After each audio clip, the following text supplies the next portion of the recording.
Amém. Aplauda o Senhor.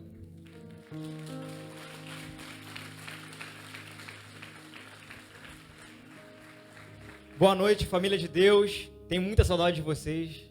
Paz do Senhor para todos.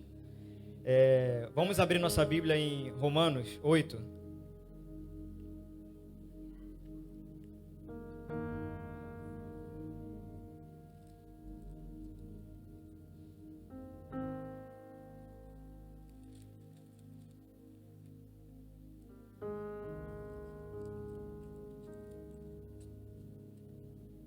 Romanos 8, 28. Eu sei que Deus já está falando essa semana sobre isso. Estava acompanhando a pregação da pastora. E eu quero continuar o que ela falou aqui nessa noite. Trazer aquilo que Deus tem queimado no meu coração. Deus tem me feito estudar bastante. Creio que muito tempo Deus tem colocado essa mensagem no meu coração. E espero que eu possa servir vocês nessa noite com isso. Romanos 8, 28, diz assim: E sabemos que todas as coisas contribuem juntamente para o bem daqueles que amam a Deus, daqueles que são chamados de acordo com o seu propósito. Para quem ele conheceu antes, ele também os predestinou para serem conformes à imagem de seu Filho, para que ele pudesse ser o primogênito dentre muitos irmãos. Além disso, aos que ele predestinou, a estes também os chamou. E os que ele chamou, a estes também justificou. E aos que justificou, a estes também glorificou. Vamos abrir também agora em Efésios.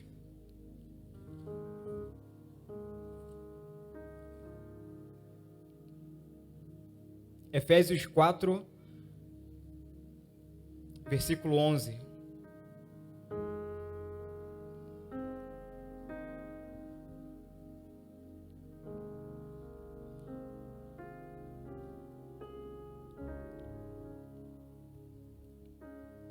Quem achou, diga amém.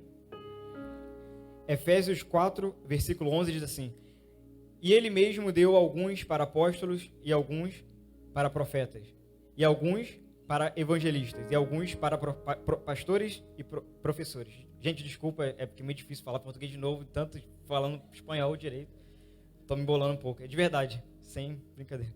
Para o aperfeiçoamento dos santos, para a obra do ministério, para a edificação do corpo de Cristo, até que todos cheguemos à unidade de fé e ao conhecimento do Filho de Deus, a homem perfeito, à medida da estatura de Cristo.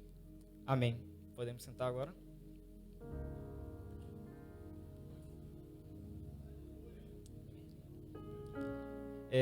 Nessa noite eu queria pregar, fazer um anúncio, na verdade, de uma mensagem que ela não nasceu no meu coração. Não fui eu que preparei ela, não fui eu que escrevi, nem que coloquei num esboço.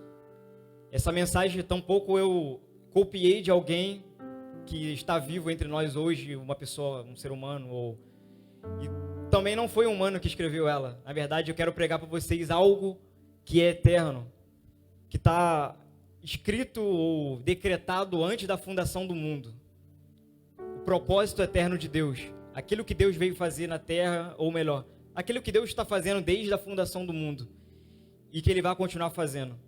Eu quero falar hoje sobre o propósito eterno de Deus e o Evangelho de Deus, na verdade. Lendo Romanos 8, a gente vê um pouco do propósito eterno de Deus e sobre a vontade de Deus para as nossas vidas. Uma coisa que muitas pessoas hoje, no Brasil e creio que no mundo, querem descobrir a vontade de Deus para suas vidas. Ou melhor, querem descobrir a vontade de Deus. Qual é a vontade de Deus? Não sei se essa dúvida já passou pela sua cabeça, de qual é a vontade de Deus? O que Deus quer? Acredito que quase todos de nós já pensamos isso, ou se não pensamos, buscamos isso. Qual é a vontade de Deus para nossas vidas? Será que Deus quer que eu faça essa faculdade ou não a outra? Será que Deus quer que eu trabalhe nessa empresa ou não na outra? Quer que eu construa essa casa? Quer que eu case com essa pessoa ou não? Compre um carro agora ou não? Ou seja pastor, ou seja um mestre, ou seja um evangelista, um apóstolo? Creio que todos nós pensamos isso. Qual é a vontade de Deus para a minha vida? E busca isso. Qual o propósito de Deus? Para que eu nasci? Para que eu estou aqui fazendo essas coisas todas? Qual é o propósito de nós estarmos aqui hoje? Por que sentamos nessa cadeira para ouvir algo? Por que viemos aqui nessa noite? Por que existimos, na verdade? Vamos mais fundo. Então, Deus tem uma vontade, um plano, uma coisa eterna para todos nós. E existe vontade de Deus de forma específica. Deus chamou vocês para fazer uma coisa que Deus não me chamou para fazer, talvez. Deus chamou alguns para fazer umas coisas e Deus chamou outros para fazer outras coisas. Isso é específico. Deus me chamou para casar com a Brenda, por exemplo. Isso é específico. Graças a Deus. Só para mim. E assim com a sua esposa e seu esposo. Vontade de Deus específica. Deus me chamou para ser um pastor. Exemplo de uma pessoa específica. Mas a mim, não. A mim, um evangelista. Não, a mim, um apóstolo. Ou a mim, um médico. Ou a mim, não sei, qualquer coisa que Deus tenha chamado. Tem vontade de Deus que são específicas para nossas vidas. Mas essa vontade específica de Deus, ela nasce numa vontade que se chama vontade macro de Deus. Tem a micro específica. Fazer coisas, levantar de manhã e ir para o meu trabalho, porque Deus me chamou para trabalhar nisso. Deus me chamou para fazer uma empresa aqui, ganhar meu dinheiro aqui, dessa forma. Específico. Cada um de nós fazemos de formas diferentes. Mas esse chamado de Deus específico, ser um pastor, ser um apóstolo, casar com certa pessoa, criar uma empresa agora, comprar um carro, não sei, uma casa específicas, nasceu de um plano, de um propósito que é eterno. Um propósito que é macro, do micro para o macro. E muitas pessoas procuram um micro. Eu quero saber o que Deus quer específico para a minha vida. Isso é muito bom. Mas Deus, para a gente descobrir o que Deus fez, Deus quer para a nossa vida no micro, nós precisamos saber o que Deus quer aqui, no macro, no expandido, do que Deus, qual o propósito de Deus, o que Deus planejou para nossas vidas. Porque você não nasceu, claro, você nasceu na sua data de nascimento, beleza. Mas quando você nasceu, Deus já existia. Sim. Deus já existia. Ou seja, a história de Deus, a história do que Deus está fazendo, não começou na nossa vida quando a gente nasceu. 12 de julho de 1999, a André nasceu um propósito de Deus. Não foi assim. Deus já estava fazendo algumas coisas antes. Deus já vem fazendo coisas, falando com pessoas. Antes de mim já vem outras pessoas. Apóstolo Paulo, Abraão e infinitamente para trás. Porque Deus é eterno. Deus sempre existiu. Ele está fora do tempo. E na eternidade de Deus, lá onde a gente não consegue entender a grandeza do tempo, voltado para trás, ali Deus existia sozinho no universo. Ou melhor, não tinha universo. Ele só existia. Jesus, ou melhor, Deus era. Só isso. Deus era. Ele existia. Não existia o universo. Essa coisa que a gente olha para o céu e vê tudo escuro, preto, aquela vastidão do universo, espaço, né, e tempo, não existiam. Era Deus, só no universo. E Deus é 3 pessoas: Pai, Filho e Espírito. E essa trindade, essas 3 pessoas, que são uma só pessoa, nós chamamos de Deus, Pai, Filho e Espírito Santo. Por isso que nós dizemos que Deus é amor. Porque Deus não pode amar sem que nada existisse. Como é que Deus sozinho vai amar uma coisa que... Porque o amor é um sentimento que vem de mim para alguma pessoa. Eu não consigo amar sozinho. Numa ilha deserta eu falo, eu amo, eu sou um amoroso. Não. Como? Não tem ninguém para você demonstrar o seu amor. Então, por que Deus é amor? O Pai, o Filho e o Espírito Santo, na eternidade, estavam juntos ali, vivendo em amor um com o outro, compartilhando do gozo eterno de Deus, da alegria de Deus, e não havia nenhuma necessidade da criação do ser humano ou do universo. Nenhuma. Nada. Estavam felizes. Nós não precisávamos existir. Não sei se você sabe disso, mas você não tem uma necessidade de para Deus ter te criado.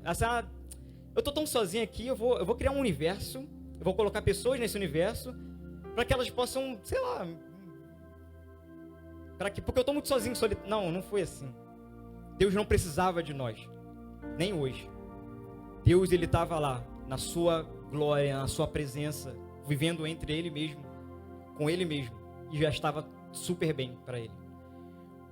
Mas, mesmo assim, na mente eterna de Deus, ele quis fazer algo. Ele quis criar criaturas porque ele quis, não porque era uma necessidade. Para que essas pessoas contemplem a glória que ele tinha e aprendam de quem ele é. Ele queria, na verdade, compartilhar, porque o fruto do amor é compartilhar, é multiplicar. Quando um casal se casa, o fruto desse amor é o quê? Filhos, uma família. Esse é o propósito de Deus. Quando ele vai criar a humanidade, ele não cria porque ele tem necessidade de criar. Ele cria porque ele quer, do fruto do seu amor, Pai, Filho e Espírito Santo, dos dois, criar algo, multiplicar algo. Aquilo que ele estava vivendo, a glória que ele estava vivendo, ele quis multiplicar isso. Então ele criou no Éden a gente, como a gente conhece, a humanidade, e assim foi. Porque a vontade, o propósito de Deus era ter uma família que seja semelhante a ele. Como? Vivendo e desfrutando dessa unidade. Por isso Jesus falou lá na oração sacerdotal, eu quero que vocês sejam um. Ele ora ao Pai, Pai, que eles sejam um, para que eles tenham a mesma glória que eu tinha quando eu estava na eternidade. Quando eu estava com o Senhor na eternidade, eu tinha uma glória. Essa glória é a glória da Trindade, de estar um com o outro, vivendo essa unidade de 3 pessoas serem a mesma pessoa, se amarem, viver uma alegria eterna. Eu quero que eles sintam isso, eu quero que eles sejam isso, se tornem isso. Então essa oração é o propósito de Deus, é o propósito eterno de Deus. Ter uma família de muitos filhos que se pareçam com Jesus, que se pareçam com Deus. Então, aí começa então a humanidade, o homem peca, como nós conhecemos. E aí você pensa, então o propósito de Deus caiu por terra. Não, porque mesmo que o pecado veio à tona, o pecado, por mais que ele seja ruim, por mais que Deus não tinha criado o pecado, nem o mal, por mais que ele não tinha sido o agente ativo da criação do mal e do pecado, mesmo assim, uma coisa que é tão ruim, que destruiu o universo, está sendo feito para a glória de Deus. Porque Paulo fala que existem os vasos da glória e os vasos da ira de Deus, os vasos da desobediência. E esses vasos da desobediência, que são as pessoas que desobedecem a Deus, que pecam em sua vida e atraem a ira de Deus sobre essas pessoas, sobre elas mesmas.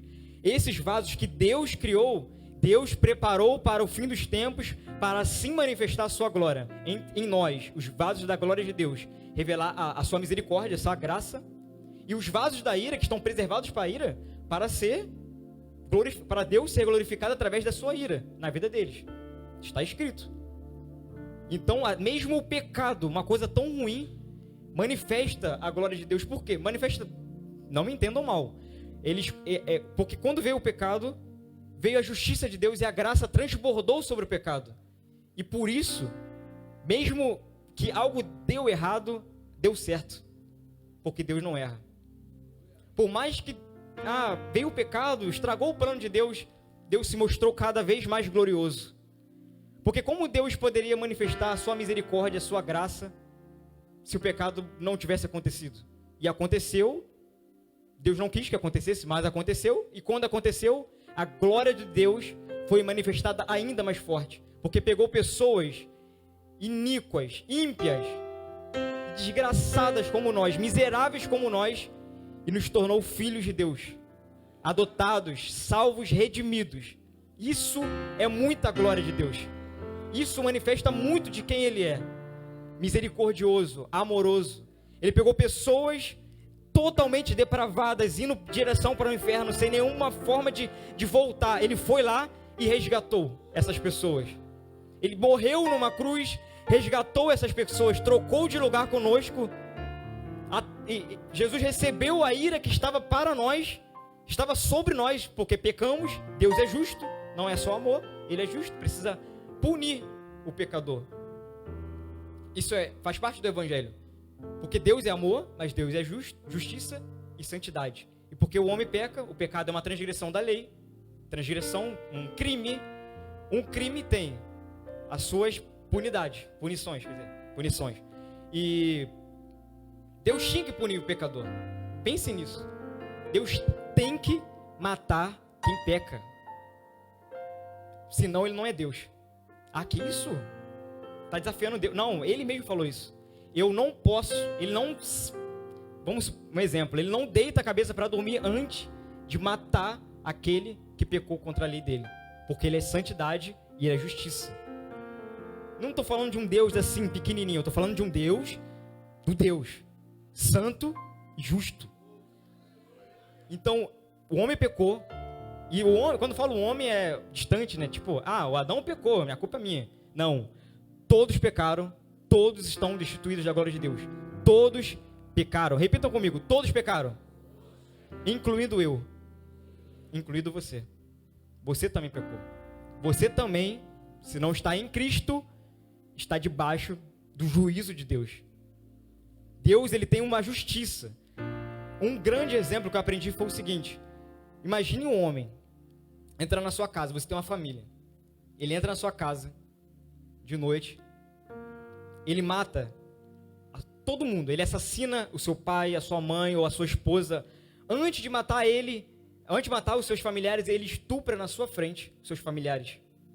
Vamos lá, 3 dias, vamos deixar bem sinistro assim o negócio. Por 3 dias você está vendo a sua esposa, pense nisso, sendo estuprada, sendo violentada, todos os dias, 3 dias, e você está lá vendo isso. E por um milagre, a polícia aparece, prende o cara, e você vai para o tribunal, né, e fala, não, vamos punir essa pessoa, porque o que ela merece? O que ela merece, de verdade? A morte, não, a morte, gente.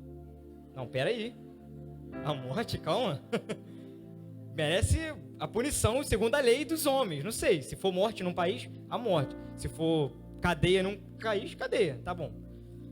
Ele merece a punição. E aí vem o juiz. Aí você pensa, não, o juiz vai condenar essa pessoa. Aí o juiz fala o quê? Não, porque eu sou um juiz amoroso. Muito amoroso. Sou muito bom, misericordioso, gracioso. E eu vou fazer uma coisa com você. Você não merece, mas eu vou te perdoar de todos os seus crimes. Pum! Justificado. Perdoado dos seus crimes. Pode ir, você está livre, redimido. Vá para a sua casa. Isso é justiça? Você ia gostar de fazer que um juiz fizesse isso com a sua família, com você? Vocês iam gostar? E por que Deus tem que fazer isso com a gente? Por que Deus tem que te justificar? Só perdoar o seu pecado tá bom? Assim, Deus, só perdoa meu pecado. Tu acha que foi fácil? Só ele, só vou ele morrer numa cruz ali rapidinho e... Aí tá o dilema, porque em Provérbios fala que Deus não pode de maneira nenhuma abominação para o Senhor, aquele que justifica o ímpio. Como Deus pode ser abominável? Porque foi isso que ele fez, entre aspas. Ele justificou o pecador. Entende? Então, por isso que ele tem que matar o pecador. É por isso que, porque na lei dos homens existe cadeia e às vezes morte, né? Na lei mais antiga e alguns países. Mas você não pecou contra um ser humano comum. Aquela pessoa não matou uma família comum. Você pecou contra o Deus Todo-Poderoso, Altíssimo e Eterno. E por isso a sua punição deve ser altíssima e eterna, na mesma medida. Pense, porque às vezes a gente pensa que está aqui sentado no banco e já estamos bem da nossa vida, mas o Evangelho não é isso. Não é só, que nem o pastor falou, só ficar sentado aqui no banco da igreja, esquentando. Se envolva mais. Às vezes esse não envolvimento seu com as coisas de Deus é um sinal que você não foi salvo. Porque a igreja de Deus, aquilo que Deus veio fazer na terra, é uma igreja totalmente engajada com a sua obra, com o seu testemunho. E se você está aqui e não está engajada com o testemunho de Cristo, você não é igreja. E se você não é igreja, você não está em Cristo. E se você não está em Cristo, a ira do Senhor continua sobre você. E o castigo de Deus ainda está te esperando. Isso é muito pesado, eu acho, para a gente pensar nisso nessa noite. Vamos pensar isso nessa noite. E por isso, esse dilema todo trouxe à tona, não algo que existiu, não algo que foi feito. Por exemplo, a gente pensa que o Evangelho foi criado por Deus depois que o homem pecou como um plano B. Mas não. A Bíblia fala em Apocalipse que o evangelho é eterno, assim como o seu plano. E dentro do evangelho, esse dilema é desconfigurado, ou melhor, ele é resolvido. Como Deus pode justificar o ímpio? Aí Deus falou, vou fazer o seguinte então. Eu sou amoroso, sou santo, sou justo. Eu vou fazer o seguinte. Vou ir na cruz, vou me encarnar, vou me tornar homem. Já existia. Vou me tornar um homem, assim, a semelhança daquele que pecou. E quando eu me tornar um homem, eu vou receber sobre mim toda a punição de todo aquele que pecou, que faz parte do seu povo, que hoje foi salvo. Eu vou tomar posse de tudo que toda a ira, todo o castigo que estava sobre as pessoas que Deus quer salvar. Eu vou pegar sobre mim e vou trocar de lugar com eles. Eu vou pagar essa conta, porque alguém tem que pagar. E essa pessoa que pagou foi Cristo, na cruz. Toda a ira, de toda a eternidade que você ia passar no inferno, Ele sentiu. Agora eu não me lembro se foi 6 ou não sei quantas horas, mas Ele sofreu naquela cruz. E não pense que o sacrifício de Cristo na cruz se baseia somente em pregos, chicotes. Aquilo não foi nada. O que Cristo sentiu na cruz foi o cálice da ira do Senhor. E o que estava dentro do cálice da ira do Senhor? Todo o castigo para o seu povo. Toda a ira de Deus que estava sobre o seu povo. É a mesma coisa que você viver a eternidade no inferno. Sabe a eternidade? Sim, um tempo que não tem fim? Então, pega esse tempo de sofrimento todo e converte ele em 1 hora. Pensa assim, uma eternidade de sofrimento, de castigo, ao nível hard, em 1 hora. Ou, não sei, 6 horas, não sei. Foi o que Cristo sentiu na cruz. Mas nenhum homem pode suportar isso. Por isso ele veio. Se fosse você, você não suportaria. Não poderia ser um homem comum em nosso lugar. Não poderia ser o pastor Alexandre. Não poderia ressuscitar o velho Adão. Aquele Adão que morreu, não o nosso velho Adão. O Adão que morreu. Para poder consertar a besteira que ele fez. Não poderia. Porque ninguém conseguiria sofrer o que Cristo sofreu, continuar vivo. Ele morreu, mas ser ressurreto depois. Ninguém conseguiria. Em sua humanidade. Viver uma vida íntegra até o último dia de sua vida. E viver uma obediência tão forte como a de Jesus. Até a cruz e morrer por nossos pecados. Somente Cristo. Somente Cristo é o suficiente. E foi suficiente para salvar a nossa vida. Para salvar, nos resgatar do inferno. Somente Cristo foi suficiente. Ele foi o único suficiente, digno. E é por isso que Ele é o único digno de abrir o livro e desatar os selos. E esses selos desatam a história. Ele é o único que pode destravar aquilo que está por vir. A história. Ele destrava a história. Sabe aquilo, as promessas do Apocalipse que vão acontecer? Nenhum homem é digno de destravar isso. Só Cristo. O leão que ressuscitou. O cordeiro que foi morto. Ele é o único digno. Ser humano e Deus mais digno.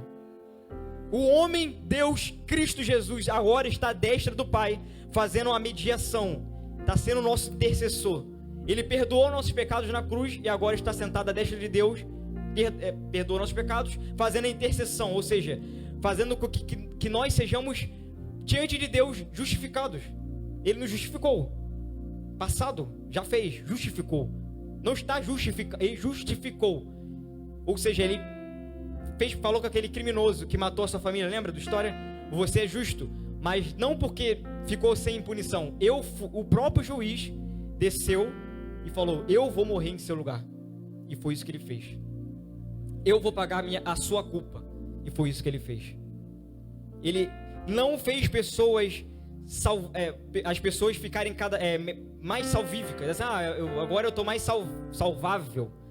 Ele realmente na cruz salvou as pessoas. Ele não, agora a pessoa ficou salvável agora. Não. Deus salvou pecadores na cruz. Deus salvou. Deus justificou, perdoou pecados do seu povo, da sua igreja. E esse é o evangelho de Deus. Deus, não foi eu que inventei, foi o próprio Deus. Esse é o evangelho eterno de Deus. Isso é as boas novas, o anúncio do Senhor. O que é o Evangelho? O Evangelho é as boas novas da obra de Deus em Cristo na cruz para a salvação de todo aquele que nele crê. Primeiro do judeu, depois do grego. E depois da gente, claro. Daquele que crê. Esse é o Evangelho. E não somente isso. O Evangelho também aponta para uma promessa, para o seu retorno e para o estabelecimento do seu reino vindouro também. Porque o que Cristo fez na cruz não é o final. A cruz não é o final. A cruz é o início de uma história, de uma jornada. A salvação não é para você, que nem o pastor falou, ficar sentado no banco. Ah, agora eu sou salvo. Beleza, sou salvo, tranquilão, agora eu vou viver minha vida normal. Não. A salvação não é o final. A salvação é o início de uma jornada. Não é, fui salvo, cruz, pum, acabou, já tá. Como na Argentina fala, já tá. Não. Tem uma jornada, tem uma vida. Muitas pessoas, uma coisa que Deus falou nessa semana no meu coração, muitas pessoas se focam muito em isso, tá bom, falar sobre mortificação, vamos morrer, nós temos que morrer para nossa carne, morrer, isso tá muito bom, mas as pessoas hoje em dia são muito desequilibradas, ou elas falam, vamos morrer, temos que morrer, renúncia, arrependimento, só isso, ou vamos reinar em vida, vamos prosperar, vamos viver uma vida de graça, vamos ficar tranquilos e descansar na graça do Senhor, é graça, ou é uma coisa ou é outra, mas é uma coisa e depois a outra, é morrer para depois viver. O plano de Deus não é só mortificação. Qual é o Evangelho? O Evangelho é morrer. Não, o Evangelho não é morrer, é morrer para viver. Você morreu para a sua vida, para viver uma vida de Cristo. Cristo morreu para perdoar os nossos pecados. E perdoar os nossos pecados não basta, porque perdoar os seus pecados não faz a pessoa melhor. Concorda comigo? Quando Cristo te perdoou, Ele não te fez melhor, Ele te fez perdoado. Não é? Perdoado, agora eu estou perdoado, eu sou perdoado, beleza, estou perdoado. Mas não é só isso. Às vezes as pessoas pensam que salvação é só coisa do passado. Cristo justificou, Cristo perdoou, acabou, agora não sei. Não. Deus está fazendo algo ainda, que faz parte da salvação.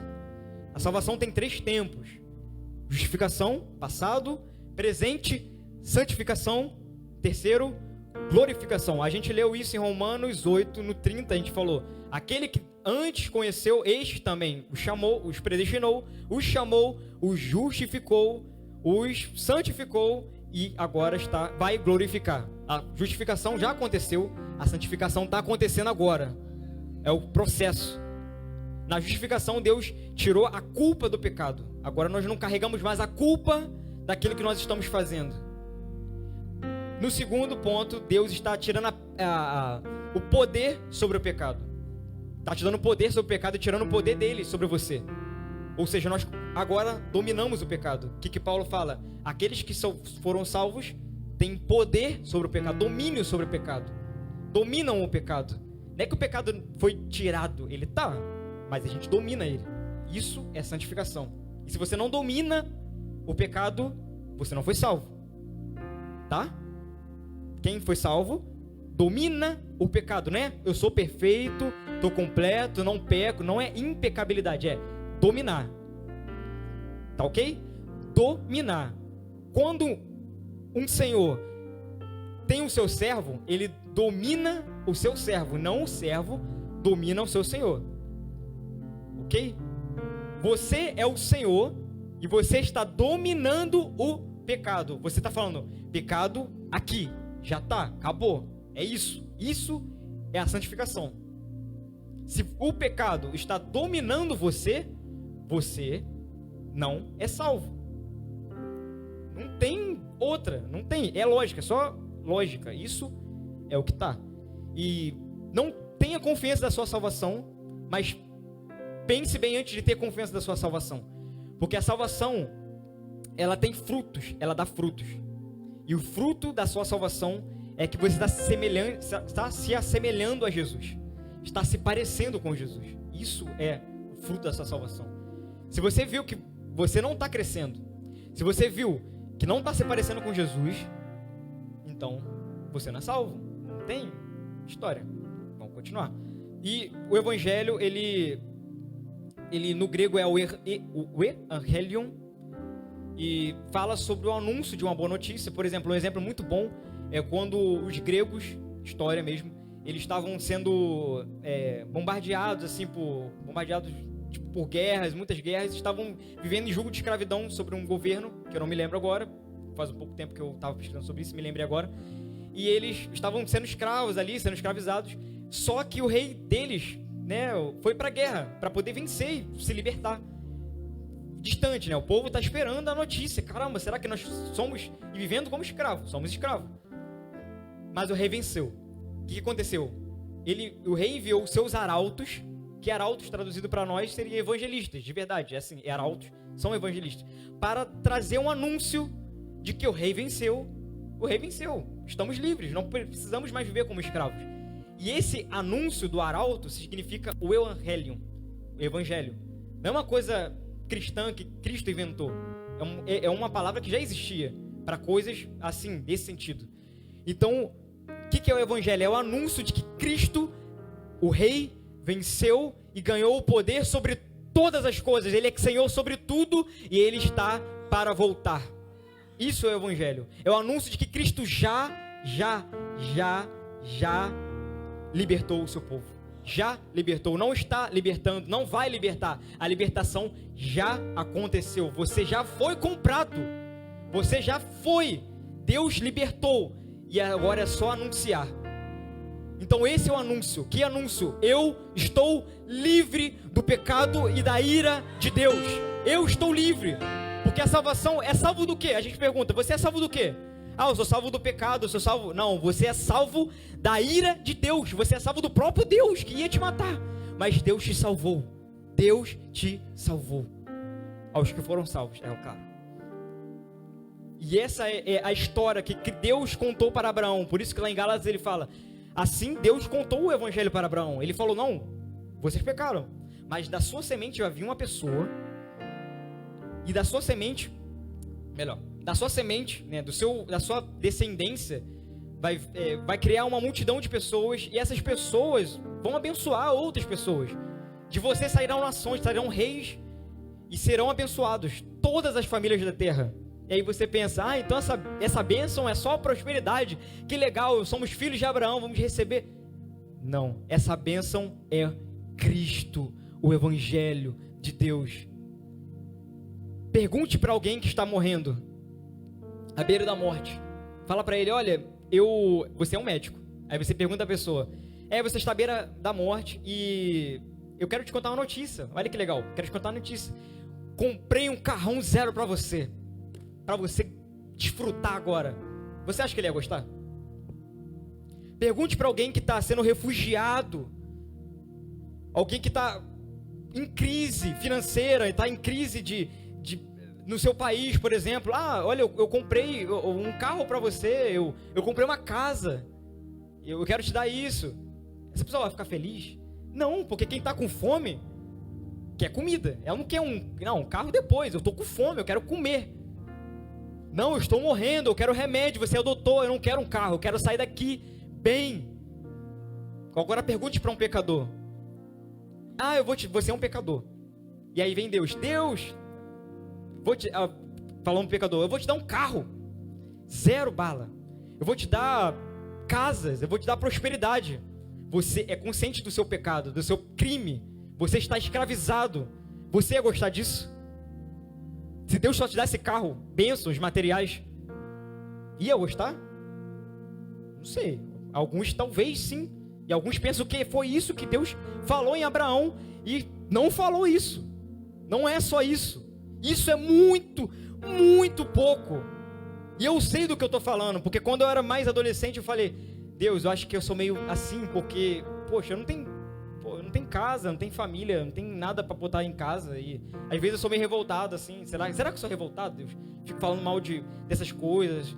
E não sei, quando eu ficar mais velho eu vou ver. Beleza, hoje eu passei muita, assim, de querer comer coisas, de querer comprar coisas, e não posso, porque não tenho dinheiro ali, não veio. E aí, o que a gente faz? Estou em outro país, Não tinha, no começo não tinha, no trabalho. E aí, o que eu ia fazer? Mas quando eu ia pro quarto orar, eu não me preocupava com... Eu não falava nada. Eu só chorava porque eu não era igual Jesus ainda. Porque eu precisava ser mais igual Jesus, eu queria conhecer mais Jesus e o seu evangelho. E isso que me fazia chorar. E aí eu entendi, não é revolta minha não contra essas coisas, é porque é isso. Porque é realmente isso. O que Deus quer fazer na sua vida não é te dar um carro só, cara, não é só te abençoar. É salvar. E não somente salvar, mas é te fazer igual Jesus. Não é só te tirar do inferno, é fazer você igual Jesus. E para eu adiantar bastante, Deus ele está fazendo algo na terra. A vontade de Deus, ele está fazendo algo nessa terra. E o que Deus está fazendo, a obra de Deus, como está lá em João 6, a obra de Deus é que o Filho dele seja reconhecido, é que todos creiam no Filho, é que as pessoas creiam no Filho. Essa é a obra de Deus, e nós precisamos estar engajados nisso. Deus está criando um testemunho para Ele, um testemunho de Cristo, e esse testemunho de Cristo se chama igreja. E igreja, sabe o que igreja significa? Do grego eclésia, do hebraico kahal, significa família, congregação, assembleia, povo, sacerdócio eleito, pessoas, muitas pessoas. Isso é igreja. E Deus, como eu falei lá no começo, está procurando, ou melhor, está criando, Ele redimiu pessoas, porque o propósito de Deus é família. Deus está construindo uma família de muitos filhos que se pareçam com Jesus. Esse é o propósito eterno. E dentro desse propósito eterno apareceu você. E você vive numa casa que eu não vivo. Você tem uma esposa que, graças a Deus, eu não tenho. Eu tenho a minha. Isso é muito bom. Você tem um trabalho que eu não tenho o seu trabalho. Eu conheço pessoas que você não conhece. Você conhece pessoas que eu não conheço. Então Deus tem uma coisa específica para você. Sim, mas dentro desse propósito, que é te fazer semelhante a Jesus e fazer com que a sua família cresça. Romanos 8, o propósito de Deus é ter uma família, ter muitas pessoas que se pareçam com Jesus. O propósito de Deus na sua vida é se parecer com Jesus. É só isso. Ah, mas é só isso? É só isso? Se é só isso para vocês, tudo bem, não tem problema. A vida está aí, ó, cheia de riquezas e prosperidade. Não é que você não tem que buscar isso, mas está aí, você pode. E eu posso buscar também e ser como Jesus. Porque é isso que Deus quer para a minha vida. É isso que Deus quer para todos nós. Sermos semelhantes a Jesus. E Efésios está aqui aberto para mim. A gente leu, né? Para os ministérios são para o aperfeiçoamento dos santos, para a obra do ministério, para a edificação do corpo, até que todos, repitam comigo, todos cheguemos à maturidade. Todos não são alguns, todos não são poucos, todos são todos. Todo o povo de Deus tem que chegar à maturidade da fé, ou seja, a plenitude da estatura de Cristo, é ser como Cristo. Todos devemos, a nossa missão é ser como Jesus. E o nosso ministério, como um pastor, como um apóstolo, como um evangelista, é fazer com que pessoas sejam semelhantes a Jesus. O nosso ministério com crianças é fazer com que as crianças se pareçam com Jesus. O nosso ministério com música é fazer com que vocês se pareçam com Jesus. O nosso ministério com qualquer coisa que for é promover a semelhança de Jesus nas pessoas. Se não é isso que você está fazendo, você não está fazendo a obra de Deus, porque a obra de Deus é fazer com que pessoas sejam semelhantes a Jesus. Ser como Jesus, e acabou, não tem mais nada, é ser igual a Jesus. Essa é a obra de Deus, essa é a vontade de Deus, esse é o propósito eterno de Deus, isso é o que Deus decretou.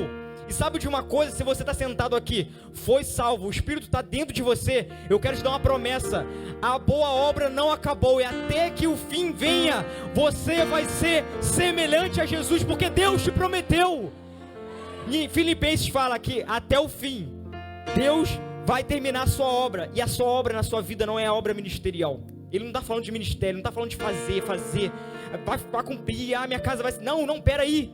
O que Deus está falando aqui em Filipenses é que você vai ser semelhante a Jesus até o final. Deus vai fazer isso. Se você quiser, você leia em sua casa e veja se eu estou falando a verdade. Porque é isso. Isso é a vontade de Deus para a sua vida.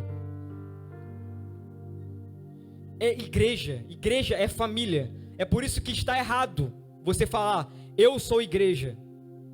Porque soa para Deus, eu sou família. Como é que você sozinho é um montão de gente? Você não é um montão de gente. Nós somos família. Nós somos igreja, não é? Eu sou igreja. Você não. Nós. Tá, a gente saiu daquela visão de que igreja era um templo. Isso está muito bom. Aí agora a gente veio para a igreja, sou eu. Igreja não é você, porque se você fosse igreja, você se reunia em casa. Mas igreja são reunião de pessoas. Reunião, congregação, assembleia. Você não pode ser igreja sozinha, porque essa palavra não existe. Igreja é família. Igreja é um montão de pessoas juntas, adorando e servindo ao Senhor. Isso é pessoas. E tampouco é somente uma reunião de culto aqui, com o microfone na mão, vocês aí. Pode ser, e é tudo. Por exemplo, como a Brenda falou, a gente saiu daqui, a gente não saiu da igreja, a gente não saiu da profética, igreja profética, não, a gente saiu do lugar, Rio de Janeiro, Brasil, vamos morar em outro país, e lá nós nos reunimos com a mesma igreja, com a mesma família, porque isso não é a igreja, nós somos a igreja, e nós devemos congregar juntos. Não estou falando para você descongregar, porque descongregar é tudo que eu não estou falando aqui. Eu estou falando para vivermos família. Nós somos uma família. Aí as pessoas falam, eu sou o templo, a casa de Deus. Também não. Em 1 Coríntios fala, eu vou ler aqui, eu gravei, eu estava num culto ali, eu estava falando. Não sabeis vós que sois o templo de Deus. Aí você fala, não, mas é isso, todos nós somos, porque está falando plural. Todos vocês, não sabeis que vocês são o templo de Deus? Não os templos. Você não é a casa, nós somos a casa de Deus. Deus não habita só um pouquinho aqui em você, não. Ele habita em plenitude em você, ele habita em plenitude em outra, não, ele habita em nós. Outra coisa, você não é a noiva de Cristo, particular, individual. Nós somos a noiva de Cristo. E quando eu era criança, dava uma treta comigo. Porque, eu não sou mulher. Eu não sou a noiva. Não é isso. Nós somos. Deus não vai casar com várias noivas. Jesus não é adúltero. Vai casar com várias mulheres. Onde já se viu isso? Ele vai casar com uma noiva. Qual é essa noiva? Nós. Aquela parábola da virgem. Não é várias virgens que Deus vai casar. Não. E aquelas garotas não eram nem as noivas.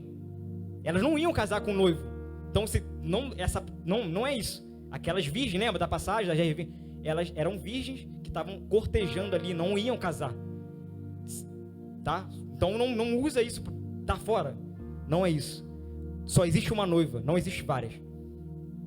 E a garantia de que Cristo vai fazer a obra de Deus na sua vida é o Espírito. O Espírito, para encerrar, já passei um pouco, acho.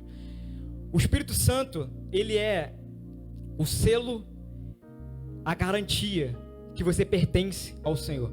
Então, o Espírito Santo, ele não veio só para a gente chapar, outras pessoas falam xarolar, ou não sei o que, somente isso. Isso é muito legal, mas não é só isso.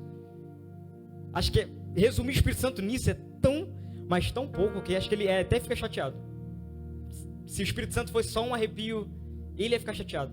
Nossa, eu sou só um arrepio mesmo para vocês? É só isso que eu sou? É só chorar que eu sou para vocês? Não. Ele selou vocês para a obra de Deus. Ele selou vocês para a vinda do Senhor. E quem não tem esse selo, quem não tem o Espírito, não tem nada, não tem Cristo. E o Espírito também veio trazer a natureza de Deus. Ou seja, como é que Deus vai fazer a gente semelhante a Jesus? Através do seu Espírito.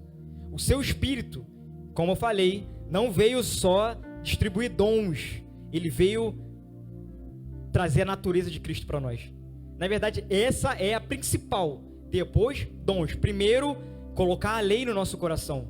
A promessa do Espírito. Qual é a promessa do Espírito?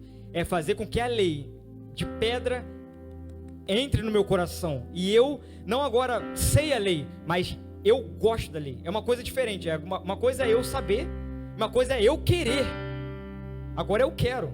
É diferente. Antigamente eu não queria. Eu fazia porque era impressionado. Agora eu quero. Agora eu amo. E nós amamos a Deus porque Ele nos amou primeiro. Nós queremos a Deus porque Ele primeiro colocou o seu Espírito. E dentro do seu Espírito, dentro de nós, Ele trabalhou algo chamado regeneração. E regeneração é mudar a natureza pecaminosa do homem e colocar outra natureza. E essa natureza chama a natureza de Deus. Você pode ler 1 Pedro, não vou lembrar onde que está, mas está lá.